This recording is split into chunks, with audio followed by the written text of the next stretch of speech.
মাকে আগে জিজ্ঞাসা করে আসি, তারপর খাবো। মা মা তুমি কি করছো? ফ্রিজে যে আইসক্রিমটা আছে ওটা খাবো, একটু খাই না মা। না, একদম হাত দিবি না, ওটা যেমন আছে তেমনই থাকবে, ঠিক আছে? যাও এখান থেকে। না আমার এক্ষুনি চাই চাই চাই, এক্ষুনি চাই, আমার এক্ষুনি চাই। আচ্ছা ঠিক আছে বাবা, এক চামচ নিবি, ওর থেকে বেশি কিন্তু একদম নিবি না, ঠিক আছে? যা এখন। ওয়াও কি মজা, আজ আমি এক চামচই খাবো, কিন্তু একটা বড় চামচ নিয়ে এক চামচ খাবো। ওয়াও কি মজা।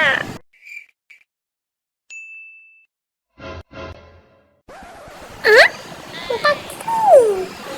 আইসক্রিমের বদলে গোটা তিল। কি রে, খুব আইসক্রিম খাবি বলছিলি? হ্যাঁ ঠিক হয়েছে। ধুর ভালো লাগে না।